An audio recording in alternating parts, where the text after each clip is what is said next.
Alhamdulillah saya sehat Bu. Dan ini sekarang saya izin seperti yang semalam sudah saya komunikasikan dengan Ibu. Hari ini saya mau mengganggu waktu Ibu sebentar ya Bu. Boleh silakan Bu Jen. Iya, ini Bu terkait saya ada tugas dari guru penggerak untuk mewawancarai kepala sekolah. Nah, yang ingin saya wawancarai ini adalah terkait dengan pengambilan keputusan berbasis nilai-nilai kebajikan. Ibu, selama Ibu memimpin sebagai kepala sekolah, tentunya banyak pengalaman ya Bu dan hal-hal yang Ibu hadapi. Salah satunya dalam pembelajaran saya ini ada yang disebut dengan dilema etika. Nah, sebagai kepala sekolah, Ibu pernah nggak Bu mengalami sebuah situasi dilema etika? Pernah tuh ya, beberapa sih, karena situasi itu memang membuat saya sedikit agak bingung juga mengambil keputusannya. Nah, tentu ada dan tadi Ibu bilang ada beberapa ya Bu. Kalau boleh saya tahu salah satunya saja Bu untuk bisa di-sharing kepada saya. Oke. Jadi memang yang terjadi sekarang itu yang memang saya alami itu adalah ada salah satu guru kami di sini yang kebetulan memang orang tua yang sedang sakit. Jadi di satu sisi saya kepinginnya memang menanamkan disiplin kepada semua guru. Namun di sisi lain saya juga tidak bisa dong tidak memberikan izin kepada beliaunya, karena belakangan ini memang beliaunya itu sering tidak hadir izin karena harus merawat orang tuanya yang sakit. Jadi akhirnya dengan mempertimbangkan kemanusiaan sebagai anak itu memang kewajiban kita kan harus berbakti orang tua ya. Kalau beliaunya izin ya saya harus berikan izin itu. Artinya pada kasus ini bagaimana nih Bu cara Ibu mengidentifikasi apakah memang Ibu mengamati dulu atau ada komunikasikah atau bagaimana? Memang ada komunikasi. Jadi belakangan kan memang sering nggak datang guru tersebut. Saya tanyakan memang banyak sih anaknya, tapi sepertinya yang mengerti dan mungkin orang tuanya juga lebih dekat kepada ibu guru kami ini. Makanya saya akhirnya juga dengan pertimbangan harus bisa memberi izin saat memang beliau itu menelpon kalau orang tuanya sedang sakit dan kalau di rumah sakit dan harus menjaga dan merawatnya seperti itu. Jadi memang saya juga sering kalau pas datang saya tanya gimana kabarnya ini ya udah lumayan. Jadi dari komunikasi itu mungkin saya bisa mengambil keputusan lah. Akhirnya asal diminta untuk izin saya Bu, ya semoga cepat sembuhkan, berarti seperti itu supaya kedepannya tidak meninggalkan sekolah kita lagi gitu. Jadi dari kasus yang Ibu sampaikan ini, kalau yang saya baru mendapat ilmu dari guru penggerak ya Bu, itu berarti rasa keadilan lawan kasihan gitu ya Bu, dari paradigma yang saya pelajari. Artinya memang tentu kan Ibu juga kan pengen tertib, disiplin gitu ya Bu. Tapi memang karena tadi Ibu sebagai pimpinan ada rasa kasihan, empati, kemanusiaan, jadi diizinkan. Bu, kalau untuk kasus ini sendiri, teman-teman yang atau rekan-rekan guru atau karyawan yang lain gimana Bu? Iya. Kalau untuk kasus ini memang saya sampaikan juga kepada guru yang lain, kenapa guru kita yang ini sering tidak hadir. Karena kan mungkin mereka tidak tahu kan kenapa kok ibu ini kok sering nggak datang, kok ibu biarkan kan seperti itu. Saya juga nggak mau ini menjadi pertanyaan pada guru-guru lain, mungkin sungkan menanyakan langsung dengan saya. Jadi di saat waktu-waktu kita nanti bergabung yang dulu, karena kita kalau pagi juga ada kegiatan untuk berdoa bersama, di situ saya sampaikan bahwa ada guru kita yang mungkin sering tidak hadir. Kondisinya adalah karena sedang merawat orang tuanya sedang sakit. Bahkan di sana guru-guru menunjukkan empatinya untuk mendoakan supaya orang tua dari guru kita ini segera sembuh. Jadi kalau di antara rekan-rekan nggak ada yang bertentangan ya Bu ya pendapatnya dengan Ibu atau yang lain? Alhamdulillah sejauh ini rekan-rekan di sini baik guru maupun guru kita bisa memahami lah kondisi yang sedang dialami oleh kita di sini. Jadi Bu, sejauh ini untuk kasus ini progresnya sudah bagaimana Bu? Kalau untuk progresnya sih sejauh yang saya amati, saya udah sempat panggil ya. Saya kalau bisa ya jangan terlalu sering gitu. Belakangan sudah sehat ibunya, ya sudah aktif kembali gitu, hadir kembali. Tapi belakangan 1 minggu lebih lah tidak hadir, dan beberapa hari yang lalu memang orang tua dari ibu tersebut meninggal dunia. Jadi ya mudah-mudahan ke depan dengan kondisi yang sudah tidak lagi merawat ibunya, mudah-mudahan ibu kita ini nantinya bisa disiplin kembali untuk melaksanakan tugas tanggung jawab di sekolah. Iya ya Bu ya, artinya dengan keputusan yang tadi memberikan izin itu merasa tidak bersalah akhirnya ya Bu, karena kejadiannya sampai meninggal dunia. Mungkin kalau tadi agak keras, terakhir nggak mengizinkan, mungkin akan penyesalan sendiri mungkin Iya, ya Bu ya iya, bagi benar. kita rekan-rekan ya. Kemudian Bu, selama Ibu menjadi pimpinan, menjadi kepala sekolah, ada nggak Bu tantangan yang Ibu hadapin dalam mengambil keputusan nih, atau dengan kasus-kasus yang lain? Pastinya ada dong, dan saya selalu berusaha mengambil keputusan yang terbaik. Kalau bisa keputusan yang saya ambil itu tidak merugikan orang lain atau menyakiti orang lain. Seperti tadi, yang memang betul kalau sempat saya waktu itu marah, tidak mengizinkan, mungkin saya juga akan merasa bersalah sekali gitu. Jadi memang sebagai pemimpin sekolah kita tidak boleh sembarangan dalam mengambil suatu keputusan, apalagi itu menyangkut untuk kepentingan orang banyak. Nah, biasanya nih Ibu sebagai kepala sekolah ataupun pemimpin nih kan yang mengambil keputusan yang paling atas gitu ya Bu. Selama ini ada nggak Bu orang atau rekan atau siapakah itu yang bisa membantu Ibu dalam mengambil keputusan itu? Kita lihat kasusnya. Jadi terkadang memang keputusan itu harus saya sendiri sebagai pemimpin sekolah yang memutuskan.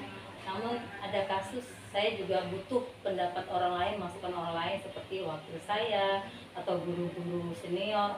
Bahkan kadang saya juga minta pendapat dari bidang pendidikan unit SD yang dari yayasan. Jadi saya ingin memang seperti yang saya sampaikan tadi, keputusan yang mau saya ambil itu benar-benar keputusan yang bisa saya pertanggungjawabkan dan tidak merugikan siapapun. Oh iya Bu, karena di atasnya masih ada yayasan, berarti Ibu saling berkoordinasi lah begitu ya Bu ya? Iya, jadi kadang ada mungkin yang keputusan saya itu bisa dikaitkan harus minta izin dengan yayasan atau pendapat yayasan, maka saya akan hubungi mereka. Tapi kalau memang itu tidak butuh dan memang itu harus pure saya yang putuskan, maka sebagai pemimpin atau kepala sekolah saya putuskan itu sendiri.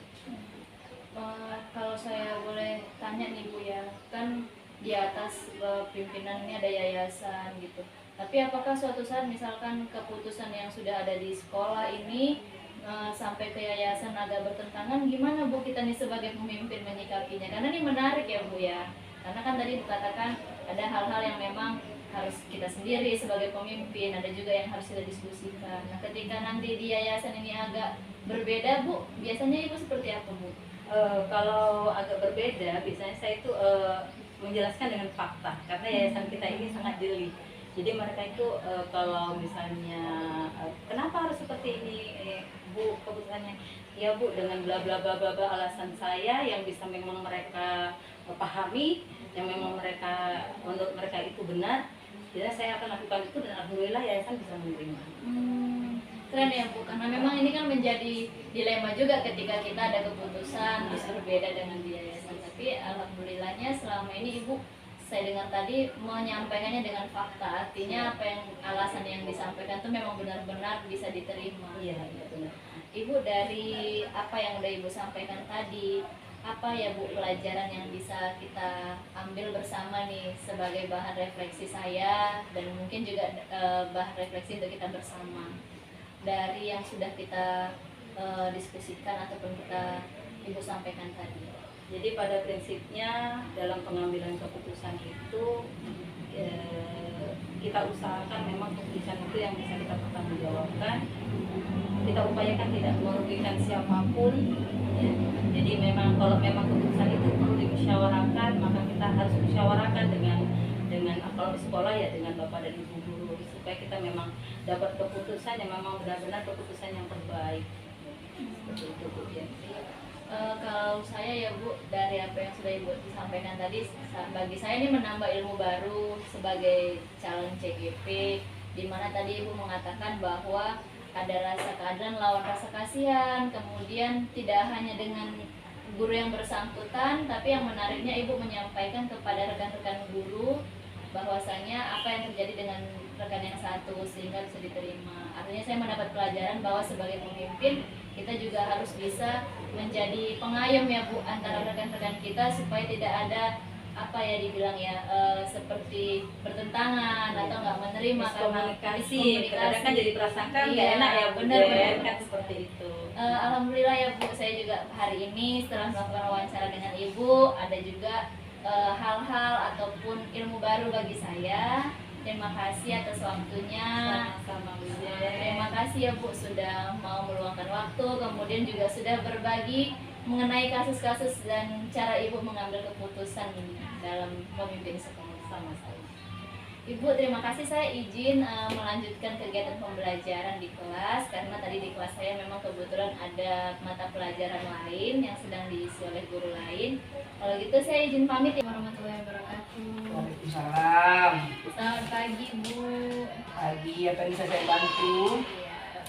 Mohon maaf ya Bu, saya mengganggu waktunya sebentar untuk sesi wawancara. Hari ini saya ada tugas dari guru penggerak untuk mewawancarai beberapa kepala sekolah terkait praktik pengambilan keputusan berdasarkan berbasis nilai-nilai kebajikan. Nah, yang saya tahu nih Bu Dewi kan sudah cukup berpengalaman ya menjadi kepala sekolah di TK Angkasa. Nah Bu Dewi, saya minta waktunya, boleh ya Bu Dewi untuk sekedar sharing dan berbagi dengan saya. Nah Bu, terkait selama Ibu menjabat sebagai kepala sekolah, tentunya banyak pengalaman dan kasus-kasus yang Ibu hadapi. Nah, pernahkah Ibu selaku kepala sekolah mengalami dilema etika dalam pengambilan keputusan?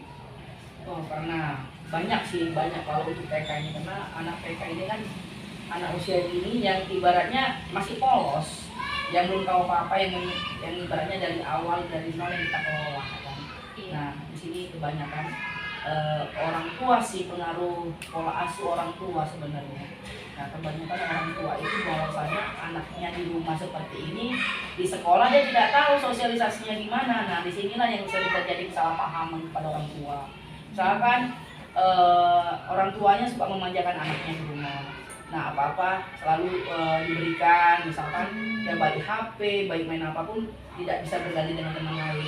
Begitu mereka sekolah itu bakal terbawa ke dunianya. Nah anak-anak seperti itu sifat egoisnya kan lebih tinggi kan. Nah, suka sama teman pun sering bermain, oh ini punya aku, ini punya aku, akhirnya jadi perkelahian. Nah di situ kadang orang tua yang sering terjadi, wah anakku nggak seperti itu loh di rumah. Nah ternyata kan kehidupan di rumah dan di luar rumah itu kan beda. Apalagi dia di sekolah kan dia bersosialisasi. Sifat egonya di rumah dibawanya ke sekolah. Nah itu sering terjadi. Iya Bu, artinya dari yang Ibu Dewi ceritakan tadi berarti pernah ada satu kasus nih ya Bu ya yang menjadi permasalahan gitu ya Bu? Iya, pernah terjadi seperti itu. Nah, kenapa saya bilang, nih ada kasus pada saat itu, mau saya kasih sebut namanya lah, ada anak seorang laki-laki, dia memang anak tunggal. Nah, saking dia serba di rumah itu apa-apa diberi, sama guru tuh tidak ada sopannya. Kita buatlah namanya pendidikan karakter itu paling utama kalau di sekolah kita terapkan. Cuman ya karena dia merasa dia anak tunggal itu ya kadang-kadang enggak pedulian gitu sama guru apa gitu. Jadi kalau kata kita semua gue lah gitu. Nah disitulah terkadang ya namanya guru juga, seorang guru ada tingkat kesabarannya juga ya buat anak, walaupun itu anak prasekolah, ibaratnya usianya masih 5 tahun. Tapi kalau nggak dididik dari usia ini, kapan lagi bisa terbentuk karakternya. Nah, jadi gurunya sering menasihati, kadang dia kalau mau mukul kawannya pasti dimarahi. Kamu tidak boleh begini. Nah, si anak, ya kita jangan juga kita percaya dengan omongan anak, karena anak sekarang kan lebih bijak. Nah, benar-benar. Lebih bijak, kadang-kadang bisa omongan kita itu bisa beda sama omongan orang tua. Nah, sering dibilangnya begini, "Mama, aku dimarahin miss-nya. Aku nggak mau sekolah lagi, aku sering dimarahin miss. Nah, aku nggak suka sekolah di situ." Nah, itu dilema yang sering dihadapi. Nah, menarik ya Bu, artinya ini kalau dari paradigma yang saya pelajari berarti ini individu lawan kelompok, artinya individu Iya. si anak melawan kelompok kita komunitas di sekolah. Nah, biasanya Bu Dewi dalam kasus seperti ini gimana nih Ibu mengambil keputusan? Nah, jadi pada saat itu orang tuanya nggak pernah ngomong ke saya. Nah, tapi dia narik anaknya. Saya nggak mau sekolahkan lagi lah di sini. Loh, pasti ada pembicaraan kan. Kenapa? Saya panggil orang tuanya. Kenapa ibu tidak sekolahkan anak ibu di sini? Ini loh Bu Dewi gini katanya. Saya nggak suka sama miss yang itu karena anak saya di sini marah-marahi gini dari situ juga kan. Dalam segi apa dimarahi? Kadang-kadang kan Bu, kita nggak bisa bilang bahwa si anak kita itu benar gitu juga kan. Nah, di sini kan kita membentuk itu karakter anak. Kalau nggak kita bentuk karakternya, itu gimana jadinya? Jadi kan suka-suka dia. Nah, orang tua itu tidak bisa menerima. Bahwasanya katanya gurunya marah. Yang marahnya sebenarnya untuk mendidik dia lebih baik. Nah, gimana kalau lumayan dia mengambil punya temannya, mengganggu temannya, iya kan? Jadi kan di situ gurunya pasti menasihati dia atau ya dengan omongan, tapi kan dia tidak kasar ngomongannya. Cuman pemikiran anak ini kok dimarahi, kalau aku salah, selama ini di rumah mungkin nggak pernah disalahkan. Nah, disinilah kesalahpahaman orang tua. Nah, saya panggil tuh orang tuanya, saya kasih masukan. Kebetulan psikologinya kita uraikan tentang anak gimana, cara mendidik anak gimana. Nah, saya bilang aja sama ibu, orang tuanya bahwasanya guru yang memarahi anak karena ada kesalahan anak. Yang penting guru itu tidak menggunakan tangan untuk memukul. Tapi kalau untuk marahi wajar Bu, karena anak ibu telah mengganggu temannya, bukan sekali 2 kali, tapi berkali-kali. Itu sudah pakai nasihat, marah itu nasihat. Jadi biarkan anak itu berubah. Jadi sampai kapanpun, dimanapun ibu sekolah, itu tetap begitu nanti gitu. Sampai dia berlanjut ke usia yang lebih besar kan, mau SD, saya bilang gitu juga kan. Iya. Artinya Bu, sangat ini ya Bu ya, keren ya, strategi yang Ibu terapkan adalah memang langsung berkomunikasi dengan orang tuanya. Nah, sejauh ini setelah orang tuanya itu Ibu panggil, apakah ada progres atau perubahan dengan orang tua ataupun anak itu sendiri? Nah, saya kasih masukan kepada orang tuanya, jangan ibu mendengar cakap si anak. Coba ibu kasih ultimatum sama anak, kenapa guru marah? Nah, pasti kamu berbuat salah. Harusnya ibu ngomong gitu kepada anak. Jadi anak itu biar mengerti. Jadi kalau kamu baik, pasti gurunya tidak marah. Nah, jadi kalau ibu ngomong seperti itu, pasti berkelanjutan dia tetap baik. Ibu mau jadikan anak itu apa? Mau kita kan anak kita berubah. Sampai kapan anak itu seperti ini? Nah, akhirnya ya orang tuanya mau menerima perkataan kita, ya diambilnya gitu kan. Oh iya sih, benar juga. Ngapain ini didengar cakap anak hanya gara-gara seorang guru marah? Pasti ada sebab dan akibatnya. Sebabnya apa ini? Akibatnya apa kalau ibu guru itu marah? Ya karena dia berbuat kesalahan. Kemudian Bu, artinya udah ada komunikasi, kemudian juga orang tua bisa menerima ya. Nah, sejauh ini selama Ibu menjabat sebagai kepala sekolah, berarti itu juga salah satu tantangan yang Ibu hadapi. Nah, kalau dalam mengambil keputusan yang lain-lain, misalnya biasanya ada nggak Bu Ibu meminta bantuan ataupun misalnya pandangan dari orang lain? Kalau untuk sekarang ini, di sini cuma ada saya sama guru-guru. Nah, kebetulan saya memang ibaratnya yang dituakan di sini. Tetap saya punya komitmen sendiri, saya menyelesaikan sendiri karena kita seorang leader. Nah, jadi seorang leader itu harus bisa semuanya. apapun masalah yang ada di dalam sekolah ini ya kita harus memecahkannya. Ya gimana caranya, misalkan kalau masalah kasus susah-susah seperti orang tua yang kita panggil, kalau kasus guru yang kita panggil. Jadi kalau memang ada kadang yang anaknya yang rasa luar biasa lagi, kadang-kadang saya bawa anaknya gitu, saya tanya anaknya gitu, yang ibaratnya orang tuanya ada yang nggak peduli gitu kan ada juga orang tua nggak peduli mau gimana anak, tapi anaknya di sekolah itu ya luar biasa gitu juga ya saya panggil, saya ajak ngobrol anaknya maunya apa gimana gitu. Ya sebenarnya kalau untuk masalah seperti itu nggak perlu lagi kita pakai orang lain gitu, karena kita sendiri pun insya Allah kita bisa menyelesaikannya. Apalagi bidang saya di psikologi, jadi ibaratnya menjiwai manusia itu ya udah ibaratnya adalah pengalaman saya gitu. Iya, saya juga berdasarkan yang sepengetahuan saya juga ibu udah melewati pendidikan magister psikologi, sangat nyambung sekali dengan anak-anak di TK tentunya ya. Jadi dari pembicaraan kita ini, saya sebagai calon guru penggerak banyak mendapatkan masukan, mendapatkan pelajaran bahwa sebagai pemimpin ketika ada kasus kita harus bisa mengidentifikasi baik itu melalui siswa kita, kemudian melalui guru, dan yang terakhir dilakukan adalah berkomunikasi langsung dengan orang tua. Tentu biasanya juga kan orang tua ini Bu ada macam-macam ya Bu ya, kalau diberitahu anaknya seperti ini kadang-kadang ada terima ada tidak. Nah biasanya tantangan yang ibu hadapi dalam menghadapi orang tua ada nggak Bu? Iya, karena kita memang sudah dari dulunya pasti kita hadapi itu orang tua itu macam-macam, tindakan karakter itu macam-macam. Ya kadang mereka menganggarkan dirinya siapa. Di situ yang kita ini ya. Tapi saya sebagai pimpinan di sini itu kita nggak mungkin menjatuhkan diri kita juga dan nggak mungkin menjatuhkan sekolah kita juga. Ya kita sesuaikan. Oh ini orang tua tipe seperti ini. Apa tanggapan kita yang harus kita kasih gitu? Karena kan berbeda-beda. Nah, ada ibaratnya gini, pendidikannya menengah ke bawah, ada pendidikan menengah ke atas, ada ibaratnya ekonomi menengah ke bawah, ada ekonomi menengah ke atas, berbeda-beda itu semuanya. Tanggapan orang tua itu berbeda-beda.